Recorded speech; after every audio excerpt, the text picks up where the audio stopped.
Hi everyone, I hope you all are well. Welcome to Right Guidance and Ambition. My name is Anjali. So इस video के अंदर मैं आपके साथ next important long question discuss करने वाली हूँ from the unit 2 which is based on American revolution. इससे पहले मैं आपके साथ यूनिट 1 के सारे इंपॉर्टेंट लॉन्ग क्वेश्चन डिस्कस कर चुकी हूँ और साथ ही साथ आपके साथ पंजाब यूनिवर्सिटी का सिलेबस एग्जाम पैटर्न भी डिस्कस कर चुकी हूँ। अगर अभी तक आपने वो वीडियोस नहीं देखी हैं तो आपके लिंक जो है डिस्क्रिप्शन में दे दिया है। इट इज़ वेरी इंपॉर्टेंट कि जिस भी सब्जेक्ट की वीडियोस अपलोड हो रही हैं आप लाइन वाइज देखो ताकि आपको कोई भी कन्फ्यूजन ना हो। और इन केस अगर आपको कोई भी डाउट है आप मुझे कमेंट सेक्शन में पूछ सकते हो। आई विल ट्राई जितना जल्दी हो सके मैं आपको रिप्लाई करूंगी। Now without wasting more time let's start with our topic. So question number 4, discuss the main causes and consequences of the American revolution. सबसे पहले आपने लिखना है introduction. After the discovery of America by Columbus in 1492, Spain established various colonies in America. So Christopher Columbus जो थे उन्होंने America को discover किया था 1492 में। देन उसके बाद जो स्पेन कंट्री है धीरे धीरे उन्होंने वहाँ पर कॉलोनीज बनाना स्टार्ट कर दिया। जिस तरीके से ब्रिटेन ने इंडिया में कॉलोनी बनाई थी उसी तरीके से स्पेन कंट्री ने अपना जो कंट्रोल है वो अमेरिका पे बनाना स्टार्ट कर दिया। Later on France, Holland, English in सब ने भी अपनी कॉलोनीज जो हैं वो अमेरिका में बनानी स्टार्ट की। European nations came to the Americas to increase their wealth. अभी जितनी भी यूरोपियन कंट्रीज थी ये अमेरिका में क्यों आई थी? ताकि वो अपनी कंट्री की वेल्थ यानी जो पैसा है उसको इंक्रीज कर सके और पावरफुल बन सके पूरी दुनिया में। English had occupied all the colonies और बहुत सारी बैटल्स होती हैं यूरोपियन कंट्रीज के बीच में ताकि वो अमेरिका पे कंट्रोल बना के रख सकें। There were mainly 13 colonies. तो एट दैट टाइम वहाँ पर 13 कॉलोनीज थी और मेजरली उसमें जो कंट्रोल था वो इंग्लिश यानी ब्रिटेन वालों का था। They were basically dependent upon agriculture और ये जितनी भी कॉलोनीज थी उस टाइम पर उनका मेन ऑक्यूपेशन क्या था? एग्रीकल्चर। एग्रीकल्चर रॉ मटेरियल वो वहाँ से लेते थे, देन अपनी कंट्री में भेजकर उसको मैन्युफैक्चरिंग में कन्वर्ट करते थे। अपना जो मैन्युफैक्चर्ड प्रोडक्ट है उसको दूसरी कंट्रीज और कॉलोनीज में बेचकर वहाँ से जो मनी जनरेट करते थे। सो इस तरीके से ब्रिटेन ने एक टाइम रहते हुए अपने आप को इतना स्ट्रॉन्ग कर लिया था दूसरी कंट्रीज में कॉलोनीज बनाकर। The land was cultivated by slave labour from Africa. अब अमेरिका के अंदर बहुत सारे लेबर्स चाहिए थे, फार्मर्स चाहिए थे वहाँ पर कल्टिवेशन का काम करने के लिए। सो ब्रिटेन ने जितने भी स्लेव्स हैं वो कहाँ से लिए? अफ्रीकन कॉन्टिनेंट से। तो अफ्रीकन कॉन्टिनेंट से स्लेव्स को लाया जाता था कल्टिवेशन के लिए अमेरिका में। आपकी हेडिंग है causes of the American revolution की क्या कारण है जिसकी वजह से अमेरिका में रेवोल्यूशन यानी कि क्रांति होती है। सबसे पहला सोशल कॉजेस यानी कि सामाजिक लेवल पर क्या कारण थे। सबसे पहला पॉइंट है आपका adventurous and the freedom loving people. America के लोगों को फ्रीडम यानी कि लिबर्टी, आज़ादी पसंद है और किसी भी चीज़ से ऊपर। तो उन लोगों को ये बिल्कुल चीज़ अच्छी नहीं लग रही थी कि यूरोपियन कंट्रीज से लोग आकर उनकी कंट्री पर कंट्रोल कर रहे हैं और उनके लिए रूल्स रेगुलेशन बना रहे हैं। They did not tolerate any outside interference in the matter of administration. British were passing laws to suppress the American people. British सरकार ने बहुत सारे ऐसे कानून बनाए अमेरिका में ताकि वो लोग जो है वहाँ पर जो लोग हैं उनको सप्रेस कर सके, उनकी जो लैंड्स हैं उनको खरीद सके सस्ते दामों पर, उसको यूज़ कर सके अपने कंट्री को बेनिफिट पहुँचाने के लिए। तो ये सारी चीज़ें जो है अमेरिकन लोगों को पसंद नहीं आ रही थी। This ultimately led to American revolution. Second point है temperamental differences. There were temperamental differences between the colonist and the British subject. Their outlook was different from the English people.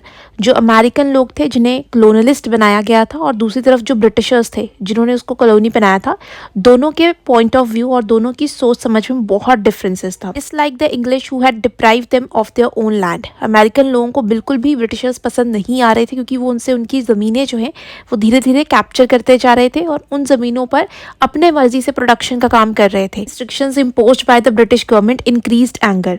So British government ने पूरी कोशिश की कि जितना हो सके American लोगों के ट्रेड पॉलिसीज़ को कंट्रोल किया जाए ताकि वो अपनी इनकम जो है, अपनी जो मनी है उसको जनरेट ना कर सकें और ब्रिटिश गवर्नमेंट के खिलाफ आवाज़ ना उठा सकें। तो दोनों की जो सोच है, जो उनका आउटलुक था वो काफ़ी डिफरेंट था जिसकी वजह से अमेरिकन रेवोल्यूशन होती है। नेक्स्ट आपका सेकंड पॉइंट है पॉलिटिकल कॉजेस। राजनीतिक तौर पर क्या कारण थे? पॉइंट है आपका negative attitude of the British. Great Britain had developing exactly opposite attitude against American. जो ग्रेट ब्रिटेन कंट्री के जो मेंबर्स थे उनका जो एटीट्यूड था टूवर्ड्स द अमेरिकन वो बिल्कुल सही नहीं था। वो पूरी कोशिश कर रहे थे कि उन कंट्री के लोगों को जो है एक्सप्लॉइट किया जा सके जिस तरीके से। Their conviction was that the colonies existed primarily for the benefit of the mother country. अब ब्रिटिश कंट्री का यही मानना था कि उनकी जितनी भी कॉलोनीज है पूरी दुनिया में वो सिर्फ बनाई गई हैं इस पर्पज़ से ताकि उनकी जो मदर कंट्री है, जो उनकी मेन लैंड है जहाँ पर ब्रिटेन, उसको बेनिफिट पहुंचाया जा सके। तो इसीलिए पूरी कोशिश की गई कि अमेरिका के लोगों को सप्रेस किया जाए, उनके लिए ऐसी पॉलिसीज आए जो उनको एक्सप्लॉइट कर सके जितना हो सके। Point of hope of assistance from France. After the defeat of France the French had to leave some of their colonies in Canada. अब यहाँ पर जो फ्रांस, स्पेन और ब्रिटेन, इन तीनों कंट्रीज की कॉलोनी थी अमेरिका में, जिसकी वजह से इन तीनों कंट्रीज में वॉर्स भी हुई हैं काफ़ी। कंट्रीज में से सबसे ज़्यादा पावरफुल कौन था? British empire. तो ब्रिटिश एम्पायर की जब फ्रांस वालों के साथ वॉर हुई है तो उसमें फ्रांस कंट्री हार गई और ब्रिटेन कंट्री जीत गई, जिसकी वजह से ब्रिटेन कंट्री ने वो वाले एरिया कैप्चर कर लिए जो पहले किसके थे? फ्रांस के थे। तो यानी कि जो फ्रांस कंट्री थी उसको वो जगह जो है, जो उनकी कॉलोनी थी, वो छोड़कर वहाँ से जाना पड़ा। France could never forget that loss. तो फ्रांस कंट्री उस लॉस को, जो उन्हें घाटा हुआ था, बिल्कुल भी भूलने वाले नहीं थे। उन्हें जो था इस चीज़ का रिवेंज लेना था ब्रिटेन वालों से। Was looking for the opportunity to take her revenge. This opportunity soon came in the form of American revolution. तो फ्रांस कंट्री इसी अपॉर्चुनिटी में थे कि कब उन्हें जो है ये मौका लगे कि वो जो है अमेरिकन की मदद करें, सो दैट ब्रिटेन की जो कॉलोनी है उन्हें भी लॉस हो वहाँ पर। सो जैसे ही अमेरिकन रेवोल्यूशन वहाँ पर स्टार्ट होती है, अमेरिका के लोग जो है आवाज़ उठाते हैं कि ब्रिटेन वाले वहाँ पर जो है अपनी कॉलोनी को ख़त्म करें और वापस जाएं अपनी कंट्री में। फ्रांस कंट्री जो है अमेरिकन की मदद करती है अमेरिकन रेवोल्यूशन में। सो यहाँ पे हम देख रहे हैं कि किस तरीके से जो फ्रांस कंट्री है, जो अपनी कॉलोनी खो चुकी होती है, वो मदद करती है वापस से उन कंट्री के लोगों को, ताकि आप ब्रिटेन से फाइट करो सो दैट वो अपना रिवेंज ले सके। पॉइंट है policies resented by the colonist. King George had placed an army in America to protect the colonists, but the colonists feared that the real purpose of the army was to back up the British tax collector rather than to protect the Americans against the foreign power. अब यहाँ पर जो king George थे, जो उस time पे British empire के king थे, उन्होंने अमेरिका में आर्मी जो है उसको प्लेस किया था ताकि वहाँ के जो क्लोनिस्ट हैं, यानी कि जो वहाँ के लोग हैं, उनको प्रोटेक्ट किया जाए। बट जो क्लोनिस्ट हैं उनको ये चीज़ का खतरा था कि उन्हें लग रहा था कि ये जो आर्मी है ये लोगों को प्रोटेक्ट करने के लिए नहीं लगाई गई, बल्कि जो ब्रिटिश एम्पायर के पर्सनस हैं, जो वहाँ पे टैक्स कलेक्टर्स हैं, जो टैक्स कलेक्ट कर रहे हैं लोगों को, उनको प्रोटेक्ट करने के लिए गवर्नमेंट ने ये आर्मी लगाई है, सो दैट वो टैक्स कलेक्ट कर कर जो है उनको देते रहे ब्रिटिश एम्पायर को। में जो भी यूरोपियन कंट्रीज प्लान कर रही हैं अमेरिका में कॉलोनी बनाने के लिए, तो वो लोग वहाँ पे कॉलोनी ना बना पाए, और वो लोगों को प्रोटेक्ट करने के लिए, अमेरिकन लोगों को प्रोटेक्ट करने के लिए किसी भी फॉरेन पावर से, तो अमेरिका में वहाँ पर जो है ब्रिटिश एम्पायर ने आर्मी लगाई है। बट एक्चुअल पर्पस लोगों को क्या लग रहा था कि वहाँ के टैक्स कलेक्टर को बचाने के लिए जो है, जितने भी टैक्स कलेक्टर्स हैं उन लोगों को बचाने के लिए आर्मी लगाई गई है। तो एक्चुअल रीज़न ये है जो कि वो गलत बता रहे थे लोगों को। कि मेन हेडिंग है इकोनॉमिक कॉजेस, यानी आर्थिक तौर पर क्या ऐसे कारण रहे जिसकी वजह से अमेरिकन रेवोल्यूशन हुआ। फर्स्ट पॉइंट है increase in taxation due to military expenses. British military establishment had increase in size, कि ब्रिटिश ने टाइम रहते अपनी आर्मी को काफ़ी जो है इंक्रीज कर लिया था, तो उनको मेंटेन करने के लिए उन्हें फंड्स चाहिए थे। Forts were to be built which would become the new centres of trade with the Indians. उसके साथ साथ उन्होंने बहुत बड़े किले बनाए थे कि जब भी कभी वॉर होगी तो अपने सोल्जर्स को वहाँ पर रख सकते हैं प्रोटेक्टेड। के साथ जो फोर्ट्स बनाए गए थे वो न्यू ट्रेड सेंटर्स थे, कि वहाँ पर जो है वहाँ पे ट्रेड कर सकते हैं, अपने जो भी मैन्युफैक्चरिंग सामान है उसे रख सकते हैं। The British decided that the American should share the cost of the military buildup in the colonies. तो ब्रिटिश एम्पायर को ये लग रहा था कि जो भी यहाँ पर ब्रिटिश एक्सपेंसेस इंक्रीज हुए हैं, यानी कि जो उनका मिलिट्री खर्चा इंक्रीज हुआ है, उसमें अब कॉस्ट यानी शेयर कौन करेगा? जो कॉलोनिस्ट के लोग हैं। तो उन पर टैक्सेस लगाए गए बहुत ज़्यादा, ताकि वो लोग जो है वहाँ से अपना जो एक्सपेंसेस है वो कवर कर सकें। The taxes were increased in colonies. Point है the measures of the Grenville. It was in 1763 that Grenville become the prime minister of England. So यहाँ पर ग्रीनविल जो है पीएम बनते हैं इंग्लैंड के 1763 में, और कुछ ऐसे पॉलिसीज़ और ऐसे कानून बनाते हैं जिसकी वजह से अमेरिकन रेवोल्यूशन होता है। सबसे पहला है the currency act of 1764। The currency act was passed in 1764 according to which colonial assemblies were prohibited from the issue of any more paper currency. So currency act जो था 1764 में आया था, जिसके अकॉर्डिंग जो कॉलोनियल असेंबलीज हैं, यानी कि जो भी कॉलोनिस्ट उनके अंडर है, उनके लिए वो और जो पेपर करेंसी है वो इशू नहीं करेंगे, उसे रोक दिया गया थोड़े टाइम तक। सेकेंड पॉइंट है the stamp act of 1765। It declared that the stamp duty were to be paid on all the legal and the commercial document. कोई भी ऐसा पेपर जो कानूनी है, जो कमर्शियल है, जो आप पर्पस ट्रेड करने के लिए कोई पेपर ऐसा लगा रहे हो, उसमें स्टैंप लगानी जरूरी है। वो स्टैंप इसलिए कंपलसरी की गई सो दैट वहाँ से जो है टैक्स कलेक्ट किया जाए, और वो टैक्स जो है अल्टीमेटली कहाँ जाएगा, ब्रिटिश एम्पायर के पास। कुछ एक्ट थे जो ग्रीनविल ने स्टार्ट किए थे सो दैट अब ब्रिटिश एम्पायर के टैक्सेस इंक्रीज हो सके, साथ ही साथ अमेरिकन कॉलोनीज को कंट्रोल किया जा सके। पॉइंट है Townshend's duty act. So British parliament ने क्या किया था कि जो टैक्सेस हैं वो इंग्लैंड में काफ़ी कम कर दिए। तो टाउनशेड उस टाइम पर न्यू पीएम थे, उस चीज़ को कवर करने के लिए कि अब टैक्सेस जो है वो इंग्लैंड में कम हो गए, तो वो टैक्सेस कहाँ से कवर किए जाएंगे, जितनी भी ब्रिटिश एम्पायर की कॉलोनीज हैं। तो इस चीज़ के लिए उन्होंने ड्यूटी एक्ट जो है 1767 में स्टार्ट किया, और इस टैक्स में असेंशियल चीज़ें थी उस टाइम पर, जो जरूरी सामान था उन पर टैक्स लगाया गया, जैसे कि glass, lead, paints, tea, paper. तो इन सारी चीज़ों पे है टैक्स लगाकर जो कॉलोनिस्ट के लोग हैं उनके टैक्सेस जो है काफ़ी इंक्रीज कर दिए थे। आपका हेडिंग है कॉन्सिक्वेंसेस, कि जब अमेरिकन रेवोल्यूशन होता है तो उसका क्या इफेक्ट देखने को मिलता है। सबसे पहला है आपका पॉइंट इफेक्ट ऑन इंग्लैंड। इसका फर्स्ट सब पॉइंट है setback to the colonial aspirations of English. After the loss of 13 colonies in America, England had to suffer a severe setback in trade as they had to get cheap raw material from them.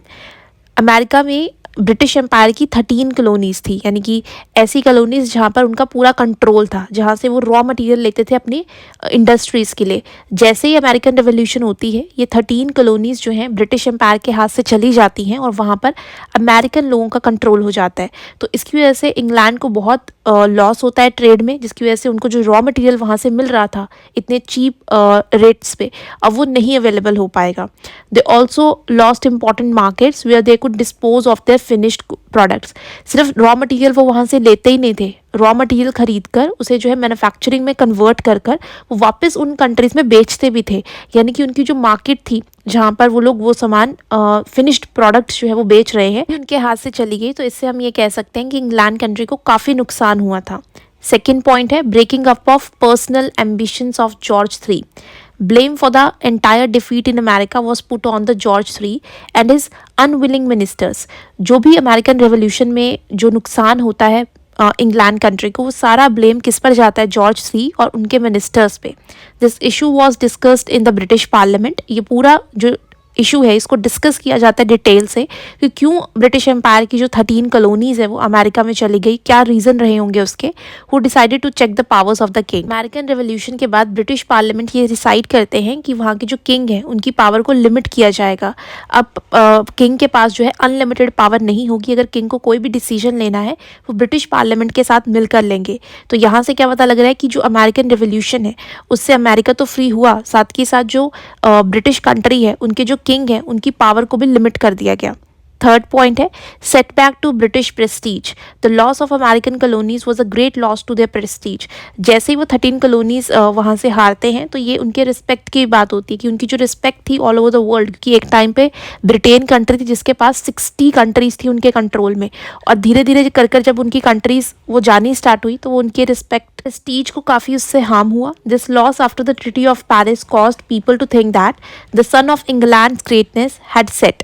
तो यहाँ से जो treaty of Paris है जिसमें ये देखा जाता है कि जो पहले एक कह सकते हैं कि जो ब्रिटिश एम्पायर था, एक पावरफुल कंट्री थी पूरी दुनिया में, अब धीरे धीरे उसकी पावर कम हो रही है।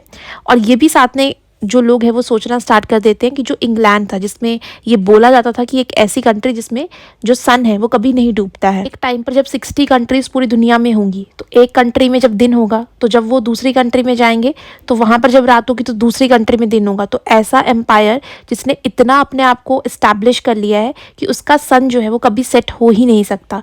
पर जैसे ही उनकी ये कॉलोनीज जानी शुरू होती हैं तो यहाँ से लोग सोचते हैं the sun of England's greatness had set, कि धीरे धीरे अब जो उनकी पावर है वो कम होनी स्टार्ट हो गई है, यानी कि जो उनका एम्पायर है अब वो इतना पावरफुल नहीं रहा है। पॉइंट है establishment of new colonies. After the loss of the American colonies, two main problems come in front of the British. One was how to compensate all those who fought against America. अब जैसे ही वो American colonies जो हैं वो हारते हैं तो उनके सामने दो मेन प्रॉब्लम्स आती हैं। सबसे पहली प्रॉब्लम ये है कि जो भी उन्होंने खोया है वॉर के अंदर, जो भी उनको नुकसान हुआ है उस चीज़ का कॉम्पनसेट वो कहाँ से करेंगे, कहाँ से वो इतने टैक्सेस लेंगे कि दोबारा से अपने आप को स्ट्रॉन्ग कर सकें। And second, where to send all the prisoners who were sent to American colonies, और जो भी उन्होंने प्रिजनर्स यानी कैदी पकड़ पकड़ कर दूसरी कंट्री से जहाँ पर उन्होंने कॉलोनी बनाई है वहाँ के कैदी, क्योंकि हमेशा ब्रिटिश एम्पायर का यही रहा है कि एक कंट्री के जो कैदी हैं उसको पकड़ कर दूसरी कंट्री में, दूसरी कंट्री के किसी और कंट्री में, तो जितने भी जो उन्होंने प्रिजनर्स पकड़ के रखे हुए थे अमेरिका में, अब उन सारे प्रिजनर्स को वो कौन सी कंट्री में रखेंगे।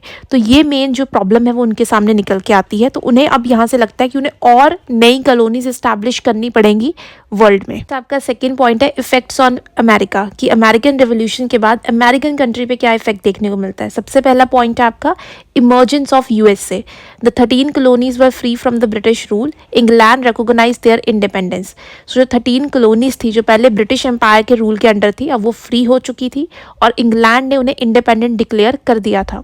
A new state was born, तो यहाँ से एक नई स्टेट बनकर आती है जिसका नाम रखा जाता है United States of America. Second point है federal government. It framed a new constitution according to which they form first federal republic in the world. इन कॉलोनीज फ्री होने के बाद अपना एक नया संविधान लिखते हैं जिसके अकॉर्डिंग उनकी कंट्री को गवर्न किया जाएगा, और अमेरिका पहली ऐसी कंट्री बनती है पूरी दुनिया में जो फेडरल रिपब्लिक बनाती है। फेडरल रिपब्लिक का मतलब डिवीजन ऑफ पावर, सेंटर और स्टेट्स के बीच में पावर को डिवाइड किया जाता है। All the states were bonded together for common interest. जितनी भी 13 स्टेट्स हैं वो सारी एक साथ आई हैं ताकि उन सबके कॉमन इंटरेस्ट है, but enjoy considerable local independence. But इसका मतलब ये नहीं है कि वहाँ पे सेंटर जो है वो मेन डिसीजन लेगा उनके लिए। जितनी भी 13 कॉलोनीज है वो इंडिपेंडेंट होकर अपने डिसीजन ले सकते हैं, उन सबका कॉमन इंटरेस्ट है, इसीलिए सबने मिलकर एक कंट्री बनाई है जिसको बोला जाता है United States of America. Third point है establishment of democracy. It adopted the principle of liberty, equality and fraternity.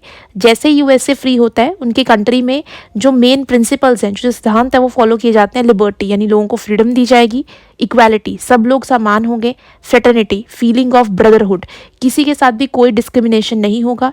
It was a government of the people, by the people, for the people. ऐसी government जो वहाँ के लोगों से ही बनी हुई है, वहाँ के लोगों ने ही अपने रिप्रेजेंटेटिव्स को चुना है, और जो भी रिप्रेजेंटेटिव्स है वो अमेरिका के लोगों के लिए ही काम करेंगे।